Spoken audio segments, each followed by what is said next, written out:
Hello, everybody, and welcome to another edition of the Bengal Tiger podcast. I'm Matthew Brune, and joining me once again is Shea Dixon. Shea, how you doing today? I'm doing well. Sound good, I guess. I'm Yeah, sounding you sound good. you All sound right. great, We've made it pristine. to weeks in here, and barring some massive shift on Friday, there was never a change in this BetMGM line that I'm looking at -2.5. So all of the what was the fact checker that was like, I don't know, someone on Twitter put out that initial thing of like Vandy's never been a favorite at home over an SEC team or something like that since Mhm. whatever date. A lot of teams you have to go through, but Matty B, we're living in a world where a few hours ago, Indiana's head football coach makes more than LSU's, and LSU's a top 10 team and 5-1, and they're a road underdog at a Vanderbilt team that is also 5-1. Not like Vandy's undefeated. Yeah, we live in different times right now. I think it's safe to say across the board. But we're gonna preview LSU versus Vanderbilt here. Huge game on Saturday. Both teams coming in at 5-1. Both teams really need this win in terms of their expectations and their goals for the year. Obviously, LSU came into the year with playoff expectations and playoff hopes, and this is a huge game for that. Going into the year, we penciled a lot of games as question marks. And still to this day, like we knew the Ole Miss game was going to be tough. We know Bama on the road, A&M at home, Oklahoma on the road are all going to be tough. Uh, Vanderbilt on the road was always the sneaky game on the schedule. It's like, well, if Vanderbilt is good again, it's a road game. It's tough, but it was never really a loss in my head, at Correct. least. Correct. So now we've reached this point, and now you have to actually go win the game. So now it's going to be fun to preview it, to talk about it. How is LSU going to win it? What do they need to do? We'll dive all into it. We've talked a lot about the expanded SEC 16 teams, but even then, that you don't have just like that guaranteed few games on the SEC schedule. Notably, like if it was SEC West and Mississippi State shouldn't beat you. Yeah. Arkansas shouldn't beat you. There were these games that, if you lost, it was a bad stain. And it feels like Vandy sort of separated itself from, like, if you just view it through the scope of this season, obviously Arkansas has fired Sam Pittman. They play very good offense. They're just not, they Fought haven't with found great Tennessee. results. Yeah, that's true. They nearly, kept it close with Tennessee.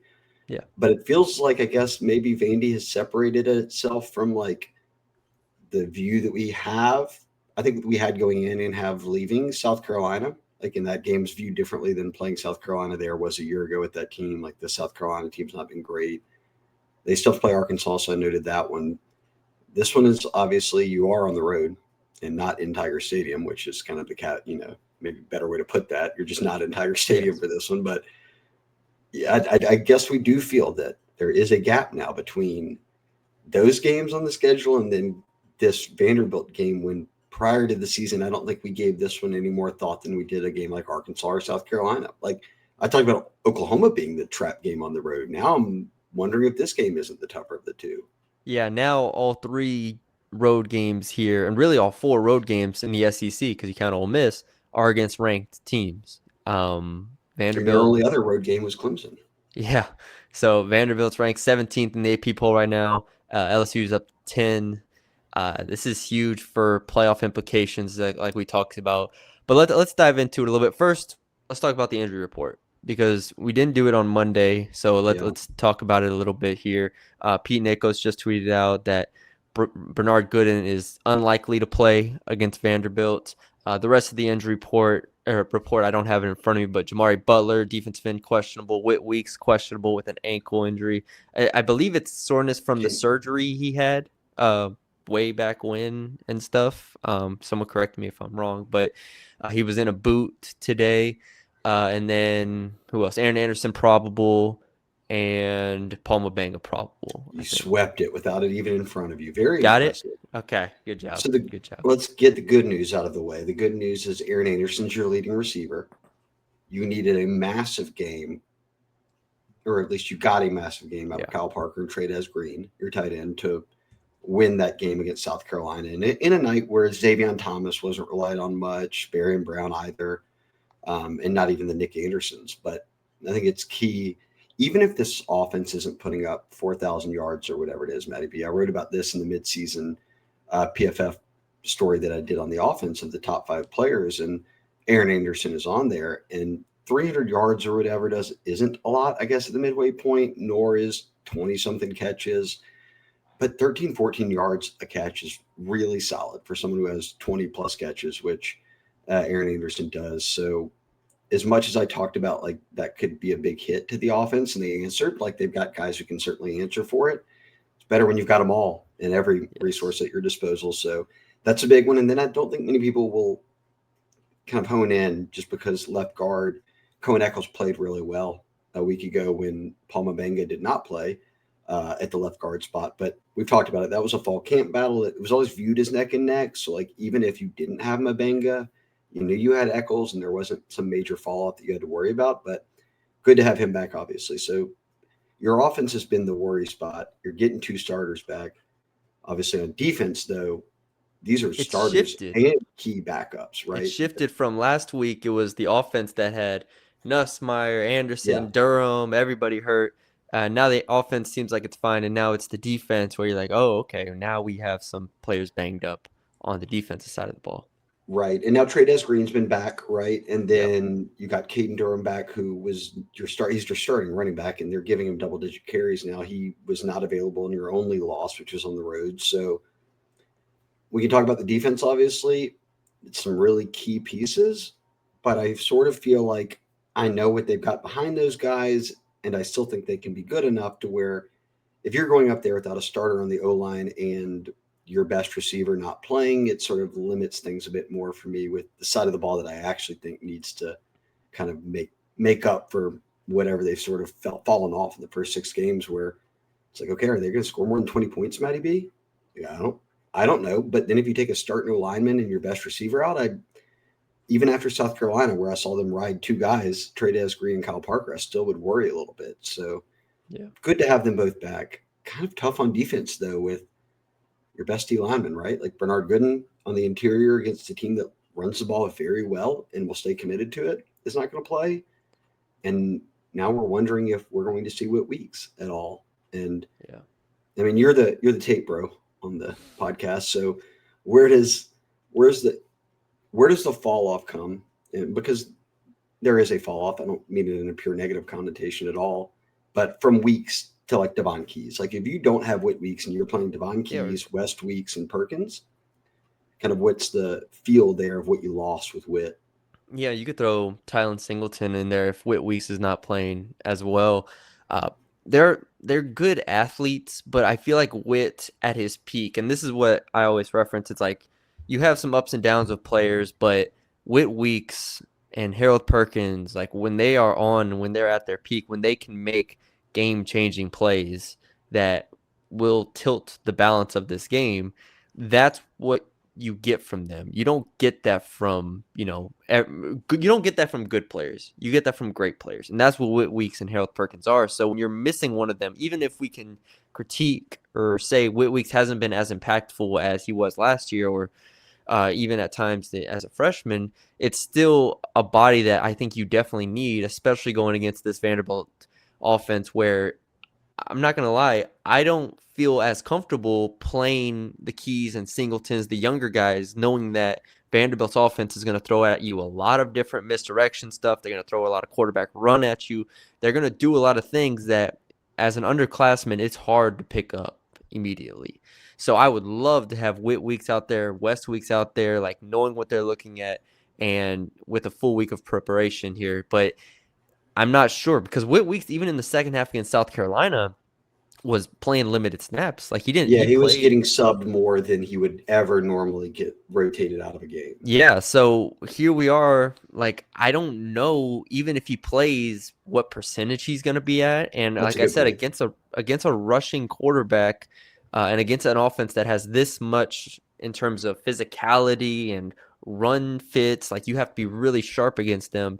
I do think it is a concern, at least in the Whit Weeks aspect of it. Bernard Gooden is more of a pass rusher to me, and Vanderbilt's so good at staying ahead of the chains. Like they're top 10 in the country in third down percent. I think they're top 5 in third down percentage. I'd argue Whit would be the bigger loss than Bernard Gooden in this game. I think they have enough physicality with those defensive tackles that we've talked about. to kind of overcome that in this aspect, but losing Witt would be significant to me. Yeah, I'm with you. I think Buddy Mathis will play more. I mean, he Yeah, was seeing good snaps against South Carolina. He's a true freshman defensive tackle. You got a veteran. They've played a lot more than people realize. And Jacobian Guillory is kind of a nose played tackle, well. DT. Yes. Don McKinley obviously starts there. And you've got Ahmad Bro, who plays a ton and did a year ago as a freshman. So they're deeper there, right, than they are at line, and they rotate more there. And I say that at the same time, and it's because the weeks have both missed time, but Devon Keys has 200 and something snaps this year at linebacker. That's right where Perkins and both Weeks brothers are. So at least when you go to that next man up, it's not someone who's cold, right? Like he's Yeah. Tylen Singleton, We're not yes, is digging. younger and like hasn't had the snaps. Keys has played a lot of snaps in 2 years at LSU when he's not a starter, right? Like, Normally. I don't think we're going to see Zach Weeks rolling out there at 17 years old in this game. Like, we're not No. digging that far down the depth chart in terms of like youth and inexperience here. So I don't want to make it sound like Keys and Singleton are woefully young, but it is going to be an interesting challenge this week Yeah. And if Whit Weeks can't go. the other was Butler, who plays D end edge. It's been Patrick Payton and Pyburn the whole way, but now that you're down Relaford behind Payton, now Butler may not play this weekend. He's behind Jack Pyburn. We're seeing Dylan Carpenter play more. He was a guy who picked up a late offer from LSU in Louisiana, but Yeah. we had him as a 4-star top 300 player in the country. Like he was a really good player. And Brian Kelly has just said, kind of speaking to what you're talking about at linebacker with younger guys like Singleton, is that he might not have, like, I think he's got 40 something snaps on the year. So like he's never started. He plays some backup, but Brian Kelly's like, he knows exactly what to do. And that's probably important when you play a team like Vanderbilt. So if they do rotate out of that third DN spot, whether it's on either side, I would keep an eye on, a handful of snaps for Dylan Carpenter out there. And outside of that, I would imagine it's Patrick Payton rushing and Pyburn with a really big opportunity here, Matty B. He was pretty involved a week ago in South Carolina, but it was like, I don't know how many y'all counted, but a lot of like almost like where it just slipped right by him with Sellers, who's basically his size. So it's pretty tough to tackle a guy like that, but who can move like he can. But with Pavia in this run game, you would think that Pyburn's going to play a good bit because he's the run stopper for you. Yeah. All right. Let's flip it to our quick preview of each side of the ball. Let's start with LSU's offense versus Vanderbilt's defense. And one thing that stood out to me when looking at Vanderbilt, which I'd kind of known, I know they're a physical team. I know they're pretty sound and fundamental. That's always the word you hear when you talk about Vanderbilt. It's well coached, fundamental, everything like that. They've held teams to 3.1 yards per carry this year on the ground and 90 yards total per game.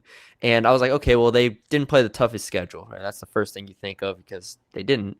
But they held Alabama to 3.8 yards per carry. So this is not just a team that benefited from playing Utah State and whoever the heck they played earlier in the year. They went toe-to-toe with Bama, and when you watch that game, it didn't feel like they were overwhelmed on the road against the Tide. Now, eventually, Simpson and those weapons got loose. But in terms of LSU's offense versus Vanderbilt's defense, I don't know. I'm not super confident in the run game in terms of being consistent here. We've talked about it before. But, yeah, I do think they'll try at least somewhat to be balanced here with Durham and try to build on what they did last week to a degree. But ultimately, this is Nussmeier. This is Nussmeier's and the passing game that have to come through. They've not played any of the other. I mean, LSU ranks 7th in rush defense right now, and this is just all SEC teams, but no one above them have they even played yet. So Vanderbilt will be among the best rush defenses that they'll face this year. Maybe it could be seen as one of the toughest. Obviously, Clemson's got a really good D line, but I don't even know. Like you say, like you don't expect much there. Like fair, right? Like Ole Miss was the get right game. They're sitting still at the bottom of the SEC in rush defense. Yeah, and they couldn't do anything on them. They did more on South Carolina than they did, notably more than Ole Miss. So, I'm with you. Like I can't even say 100 yards that would be impressive to me if they finished with 100 yards on the ground, because it means they probably also stayed committed to it, barring I mean, one yeah, of those being like a 75-yard run. if they run the ball for more than 20 times in this game, which somewhere around there, I don't know what the possession count will be, but they'll probably run the ball 20 to 25 times in this game. If they can end with close to 100 yards, it would be a massive success. Like Oh, just 4 yards a carry would be great. it would be huge in terms of balancing things out. And even if you just hit one or two 20-yard runs, like last week they had 4 runs of 15 plus yards. You're probably not getting that in this game here against a very, very sound Vanderbilt team that we know is more talent and more efficient and more physical than what South Carolina was. So we eliminate the run game. We say, okay, best case scenario that they get a couple runs, it's fine.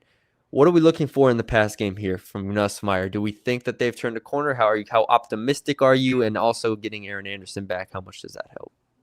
Yeah, I talked about Anderson. I think that's huge. I think that you've seen now, um, after a week ago, that what they targeted Tradez 11 times as a tight end. I don't know if he's getting 11 targets, but you know, more than 5 is certainly what he needs to see, which he's not seeing before. So I'd like to see Tradez involved. I mean, we could do this every week with like, are they going to get the passing game going? Are they going to do this? I guess I'd like to see them run when they have the chance, be up tempo and Mm-hmm. cut down on the substitutions and keep it sort of rolling to where you can get into a rhythm. And maybe you are catching either Vandy off guard a little bit, or they just don't have as much time to read and react to everything. Because if they play this whole like, when you get a first down, you get a chance to go up tempo a little bit or whatever on second down, that you don't do it. Well, Vandy's, as you noted, is so well coached that they're just going to sub in a new personnel package. They're going to match what you have. They're going to see what you're doing. And I would hope that that tempo would lead to maybe them finding some more success in the passing game. Like, I guess I'm done predicting like 2024 LSU offense, like that the passing game is just putting up big numbers. Like, I guess I'll believe it when I see it. Maybe Nuss is healthier as the year goes on now that we're past the midway point, but I don't know. I've been Yeah, bullish on this idea that every week's the breakout week. So maybe this is the week I just pump the brakes and are like, maybe I'll just wait for it to happen before I just think that all of a sudden it's going to come wide open for him. yeah. I'm like that about this offense in general. I will say, I think I'll be optimistic about this passing attack because I do think Nussmeier turned a bit of a corner. I'm not going to say he did a full 180 on what he was. I'm not going to say he's going to be the guy that we saw in 2024. But I think there was a new confidence, and he talked about it in his media availability, just the lack of confidence when you're playing through the injury the way he played through it and just not knowing what he can and can't do. Like, I think it was very real. And so all the criticism and all the, everything we said about him was very valid. But ultimately, if he plays like he did against South Carolina, I know he threw 2 picks, but if he just plays like at that level and he throws the ball with that pop and that, velocity, which we hadn't seen, I think they have enough talent at receiver to attack this Vanderbilt secondary. And Ty Simpson 2 weeks ago, 23 of 31, 2 touchdowns. Now did take 4 sacks, and I thought Vanderbilt did a good job getting to him. So there's another aspect of this game where we have question marks in terms of can you block Vanderbilt? Because Alabama kind of struggled in that regard. Now Simpson tried to make a couple like hero plays, and I was like, just throw the ball away. But Ryan Williams, 6 catches, 98 yards. Jeremy Bernard, 5 for 82 and a touchdown. Horton, 4 for 66. So if Green, Anderson, Brown, all these receivers we talk about, I just feel like there's too much talent here. If you have Nussmeier playing at 90-95%, I think that they can get something going. Not saying they're going to drop 30, not saying they're going to, throw for 400 yards, but I think he can do enough here to make him to get LSU moving the ball. The turnover difference is the other thing you probably should note when we're talking about the offense. And yes, the passing game, like Nuss's picks, you're not going to be able to get away with that on the road as much as you would at home. Correct. And you're not going to get away with it as much against a good team than you are against a poorer side like a Florida or South Carolina, right? Like, and they're not that far off. I think they're only maybe +2 difference, Vandy to LSU, and like total margin of turnovers on both sides if you're looking at the spectrum of the whole game. But I don't want to make it just nuts either. Like, you can't fumble at the goal line, like as you're going in for a touchdown. They did that a week ago. You can't. They put it on the ground a few times in 6 games, so probably Yeah, Hilton has one, 3 of Sharp 6 has games. one. Yeah, so half the games you've had a fumble. You cannot. This is one of, like, every week we can preach, oh, you can't turn it over. You could turn it over against South Carolina if you felt like it. You were still in charge of that game. Yeah. This is a spot where you truly feel like, okay, the margin for error is a bit too thin here to be playing around, with our meal here. Even more notably when you get in the red zone and you're guaranteed points, with the reality now knowing that you don't give up many points, you don't score many points. When you're leaving points on the board, Maddie B, like, we're now moved on from South Carolina with the whole, like, it could have been 35-10. Yeah, okay. But then it wasn't. This isn't a game where you can be like, oh, it could have been, whatever to Yes, whatever. because you will You lose. don't have that. You'll just lose. Yeah, it's gonna be like, damn, we should have won the game. Well, that's not how this works. Unfortunately, you now have 2 losses. If you can't finish in the red zone, if you can't figure things out, if you can't avoid the turnovers, yeah, this is going to be the big test for them. So let's flip it to the other side of the ball. LSU's defense versus Vanderbilt's offense. Vanderbilt's offense clearly, in every aspect, this is how I summarize them. They need to play from ahead. They need to play from ahead of the chains, which they do. They're top 5 offense in the country in third down percentage because they win on first and second downs. Brian Kelly talked about it. Like, that's going to decide this game, is their effectiveness on first down. But also, they need to play ahead in terms of the game script. I think we saw against Alabama them try to play from behind, and that's where things kind of unraveled because you started to see Pavia's limitations. And Pavia is a very good quarterback. He's a very good college player. He can run. He can make some throws. But when you ask him to just drop in the pocket and you're down 10 points halfway through the fourth quarter and you're like, hey, you got to go put the team on your back here, I don't believe that he can do that consistently. And I think we saw that against Bama where he just tried to make a couple throws where he doesn't quite have that arm talent. So, again, very good player. I don't want to make it sound like he's not good because he's definitely capable of beating LSU. But how I'd summarize this Vanderbilt team, really, especially the offense, is they need to play ahead of the chains and they need to at least, not be significantly behind in the game script. It's sort of the inverse too of, they have good balance, but they're much better running the football than they are throwing it. Yeah. I don't know. I mean, I don't really point to LSU and say they're that much better at doing this and the other, right? Like, often they go hand in hand. Maybe not so much this year because they don't score a ton of points, but you would get in games where you have to throw it or make the other team throw it more than you do run it. But I think we've seen enough of the pass D and the run D to not. I don't view either as like a major concern. I don't think there's been enough missed tackles and busted plays where, like, Vanderbilt's going to throw, 250, 60 plus rushing on them. And you find yourself like so deep in a hole where you just can't get the ball back or get a stop. And it felt like that in years past. So I don't worry as much about that. I think people are more curious, and not just because Vanderbilt is the favorite in this game, but a year ago, this game was not decided by many points. What was the final score of that one? Was it 28-21? It's something around that. And you obviously had a more explosive offense and a really bad defense. You're really good on defense now. When you've watched Vandy or any of the tape, any of that, like, is there an uptick in talent?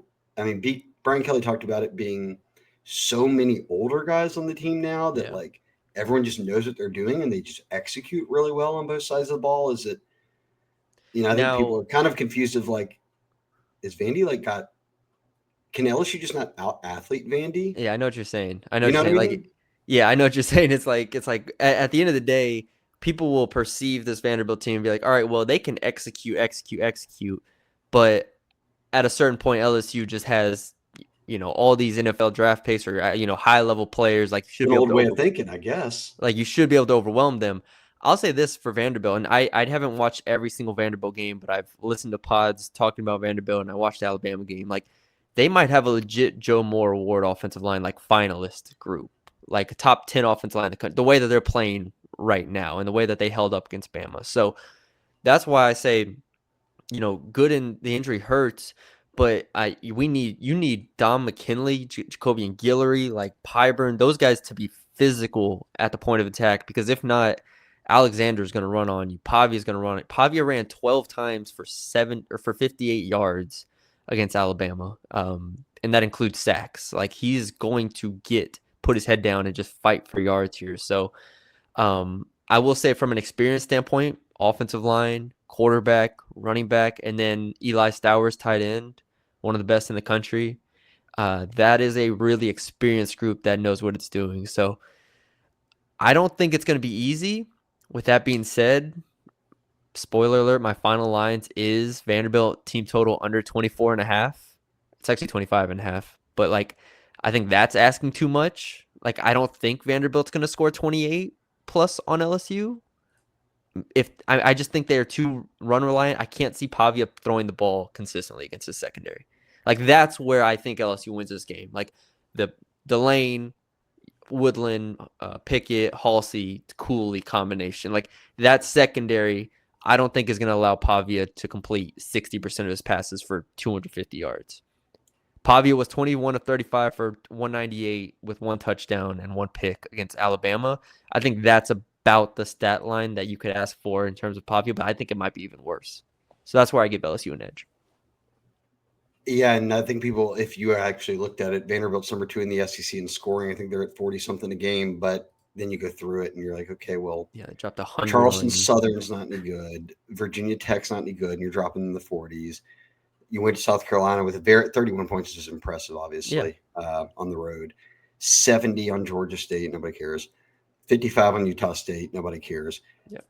Now, actually, LSU fans would. They'd love to see them put up that amount against of points anybody. on anybody, beyond South. That's an FBS team. But so actually, I do care. That's impressive.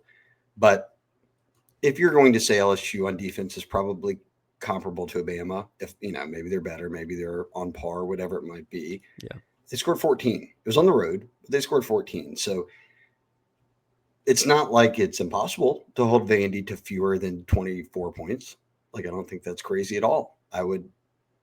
South Carolina said you had to hold them to 20 or fewer points, and you got them to 10. I think this one's more in between that. It's that exact 25 that the betting line's at of, can you hold them to 24 or fewer points, or does this get north of that? Yeah. Last thing I'll say is, kind of to your point, Vanderbilt may catch LSU in the first half, but we've seen LSU in the second half of games. Like, I'm just going to continue to repeat this. Like, they've allowed 17 points in the second half of 4 P4 games this year. They allowed 3. They're so good at halftime adjustments under Blake Baker, and they were a year ago, but this is totally different because you're actually really good in the first half, and then you're just excellent the second half. Yeah. So I think there's a chance Vanderbilt comes out.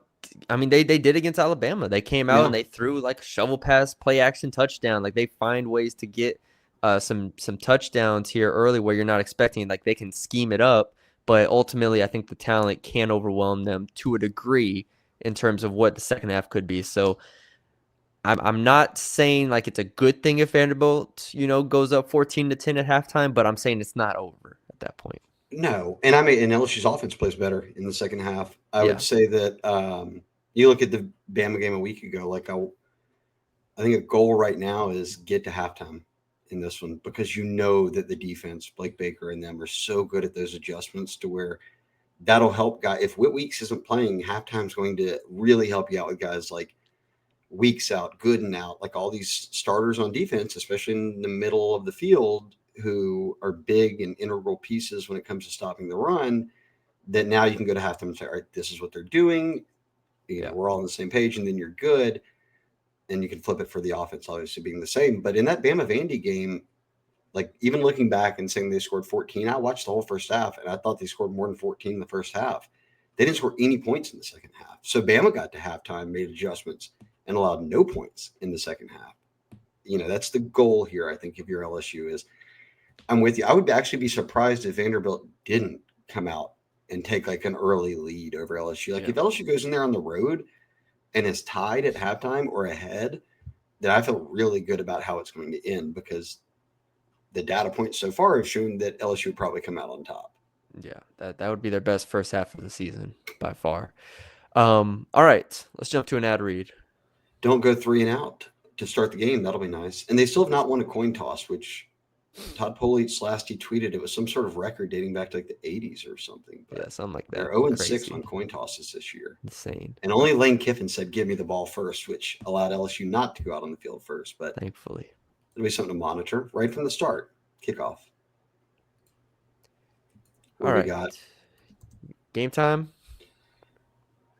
You about to drop some Vandy seat tickets on us? Let me get it. Let me get it pulled up here. I saw they were getting very mad at students who were like listing their tickets for sale online. They've got the sellout, but I guess they're really pushing to not sell it to Yeah, the opposing fan base. So like, don't sell it to LSU fans. And Clark Lee mentioned it this week, but I did see some Vandy students on the social media getting,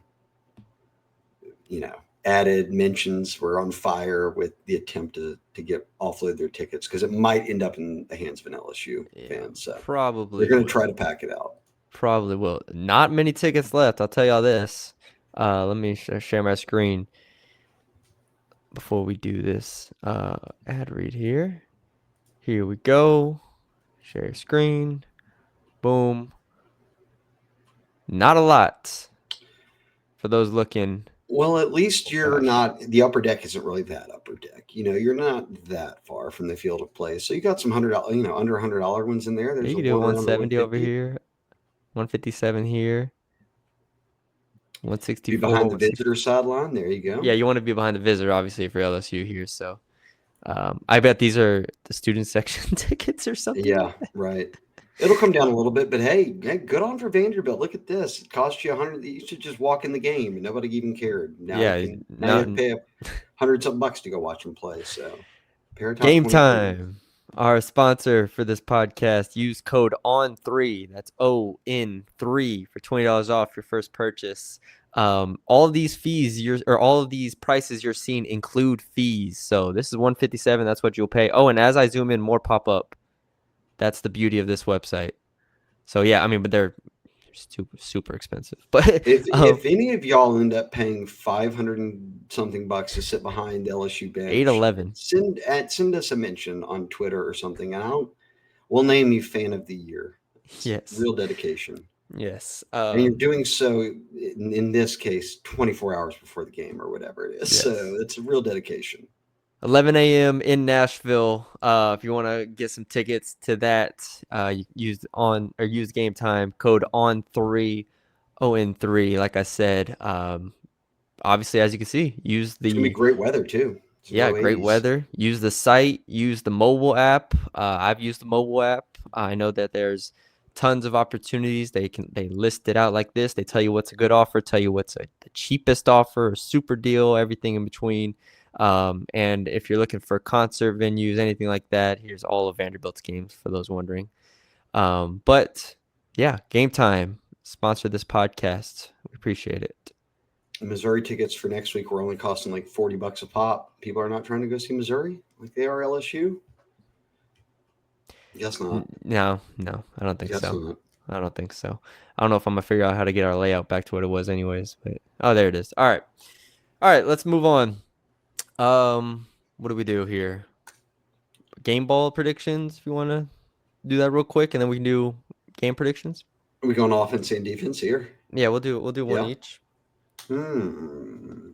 I'm going Well, offense. I'm gonna go okay. offense, and I'm going to continue to um, do what I've been doing. And Trades Green is the best receiver on this team. Damn Trades Green, it was not an anomaly that he got 11 targets. Not saying he's going to get 11 this time, but he's going to get a lot of targets again, and he's going to force this defense to account for him at all times. And I think also not to talk negatively about Bauer Sharp, but he hasn't been as good. And I think Trades Green is going to be on the field a lot. It's like a lot, like 80+% of snaps. So give me Trades Green, another strong game, 6 catches for 88 yards and a touchdown. Trades Green, another big game from him. I'll go I'm not going to do Nussmeier, and we both already said that like it wouldn't surprise us if they didn't have some breakout really big game on the ground. It would be huge if they did. Yeah. And both these teams are very similar in time of possession, like almost neck and neck, dead even on the year. But it would be great if you could sustain an offense, obviously, and you know set off the pass with the run. Believe it when I see all of this. Give me Aaron Anderson if he's back healthy and playing in this one. I mean, he had 6 catches a year ago in this game, so that was tied for the most on the team. Had 70 yards around there. That's kind of a weekly output for him at this point, 60 something yards. But if he can get to that 5+ catches with 70 yards plus in this game, he hasn't scored yet this year, but it'd be huge if he could score too. Then they don't have to worry about that when they get down in the red zone. But I do think that give me Anderson as a guy I like in this one. Oh, God, maybe I'm itching too to say Xavier Thomas. I don't know why. Maybe it's because it's been quiet through the bye week, and then he didn't get him and Baron Brown. Like Yeah. Kelly came out and said this week, like we got to get Baron Brown more involved. So I don't know. I picked the one guy who's not those guys, so maybe I should rethink it. But hey, they can't.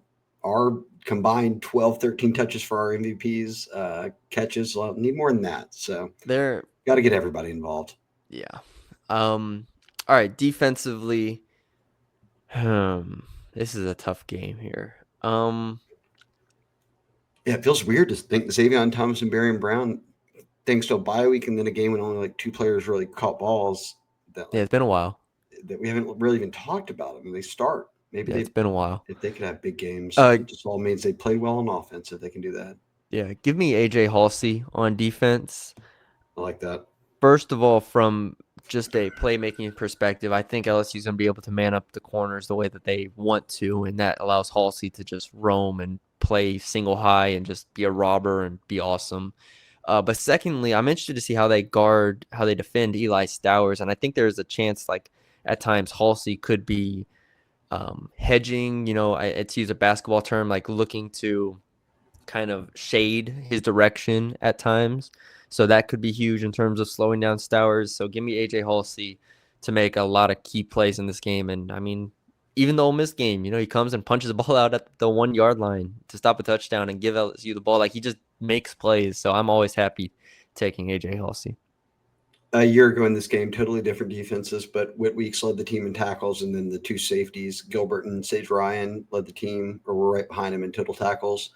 So they were clearly getting to the next level a good bit. And you talked about earlier that Vanderbilt sort of thrives and sort of exists to put themselves in 3rd and short, or to consistently stay ahead of the chains. So I guess I'll just slot them in here as my MVP. I guess if they win, I would think that this player played really well, and that's Jack Pyburn. I feel like against a team that runs the ball a lot, that he then had it's a lot like the South Carolina game, right? Like the camera was on him a lot because he's out there every play. He's involved in almost every play if you run that direction, and he's the first guy off the ball at the line of scrimmage to where either he does make a play or it ends up just slipping through him. And I think Pavia and Sellers are similar in that regard of what they can do with the football, running and throwing it. So give me, if they play really well or they come out and have a great game on defense, I would think that means Jack Pyburn probably had a really solid game.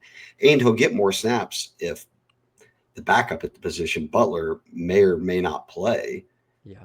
Even like you said with Whit Weeks, even if Butler played, is he limited in some capacity? Does that cut down on his snaps? So I think a lot like how Patrick Payton, after the post-Gabe Relaford season-ending injuries, just sort of became like, all right, cool, now I'll just take 90% of the snaps instead of 60-40, that maybe we see Jack Pyburn out there a lot in this one. I think the last 2 games, Payton's played like 70-something snaps and 60-something snaps. Like That's been basically on the all of field them. the whole time. Yeah, like he's been on there a ton. All right. Before we do our predictions, we want to give a shout out to BetMGM here. We have a couple promos here to promote here, Shea. First one, as you see on the screen, odds boost token. We love odds boosts. When you go in there and cook up your little parlays and your bets, you swipe that token for 20-30% boost and get into positive money. If you're betting something that's minus 120 or something, you can get it up to like a plus 110. Love that. someone asked us, and everyone was saying it through the week. Why don't they just take LSU money line? Go for it. It's already in plus money. Then you can boost it, and you can have Whew, yourself a day if you think you could LSU is probably going to get it. win. I could probably look this up on my phone now. Yeah, you could probably get up a good 150, 160, something like that on LSU. I mean, or if you wanted the points.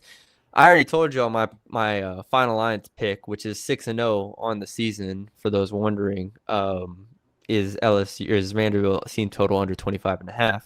But if you're gonna bet it, use BetMGM. Here's another promo for y'all. Boom, $1,500 in bonus bets if you don't win. This is for new players only. So if you don't have a BetMGM account, go make one and bet whatever you want, and it's gonna give it right back to you if you don't win. So yeah, BetMGM sponsor this podcast, betting partner of On3.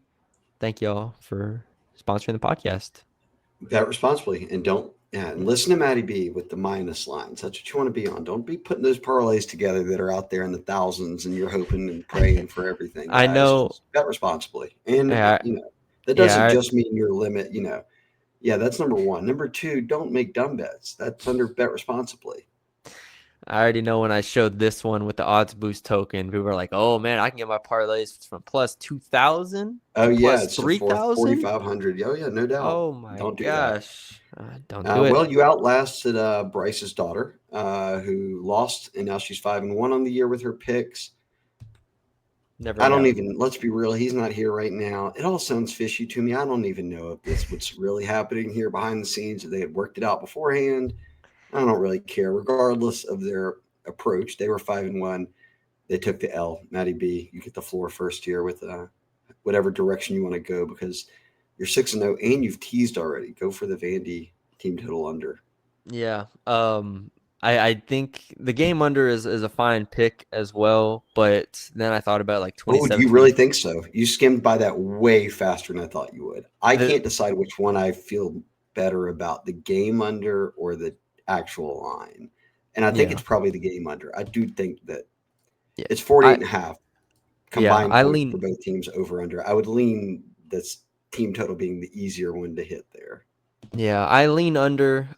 Again, maybe it's the optimist in me. I don't know, but I feel like there is a world where, they find some success through the air and maybe hit a couple of explosive plays like that we've been waiting for them to hit, and that just kind of gets them to that 27, 28 mark. Because if one of these teams hits 28, I mean, 28, 21 hits 49 for you, for quick math for y'all.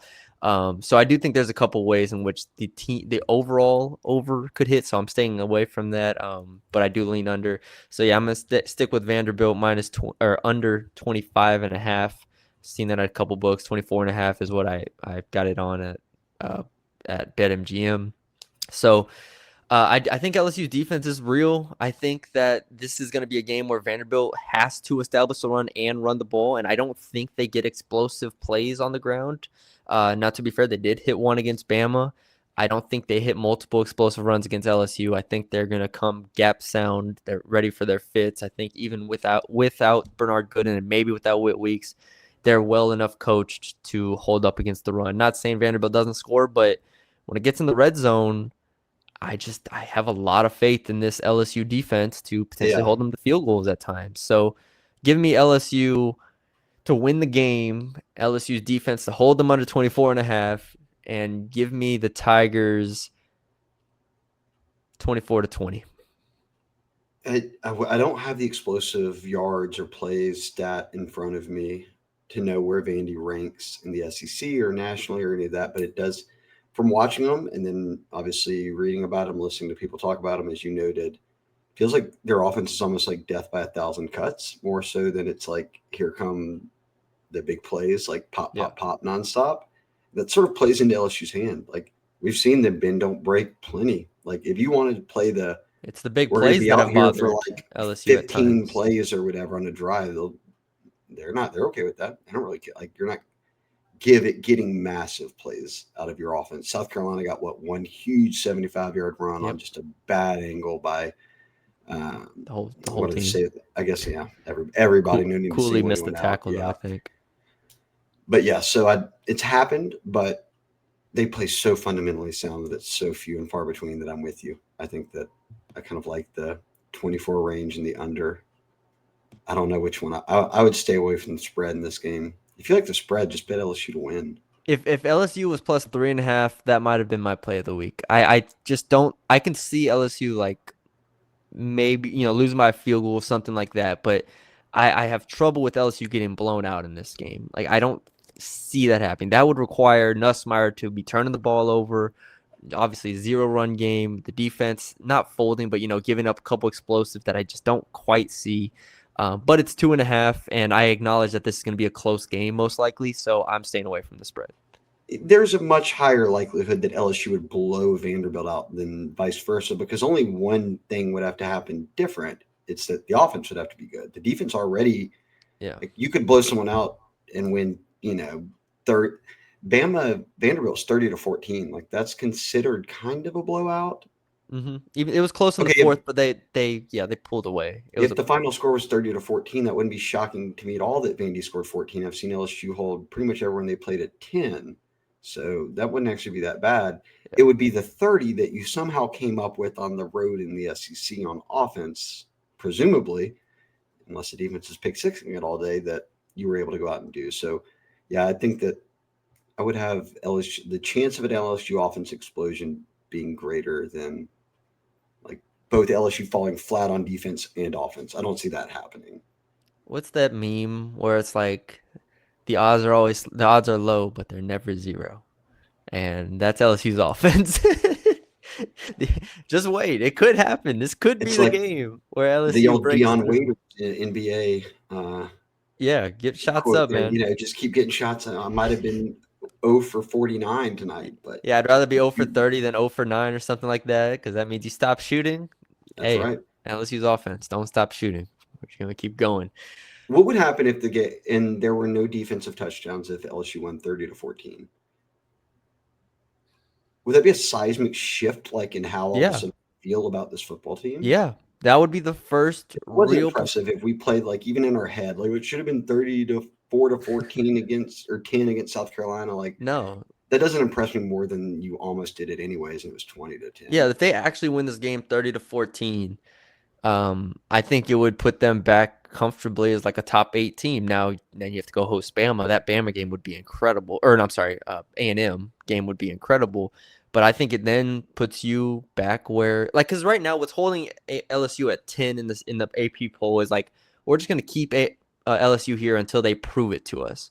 Well, if you prove it against Vanderbilt and you beat them just as bad as Alabama beat them, you can start putting them over. I don't have the AP poll in front of me, but like the Oregon's resume has started to falter significantly. You can start putting them in front of other teams that you're like, okay, now we have an actual data point of LSU being a top 8, top 7 team in the country. We thought that was Clemson. Then, the Clemson win falls by the wayside. But this would be that first real point where you're like, okay, this is what a playoff team looks like because we haven't fully seen that yet.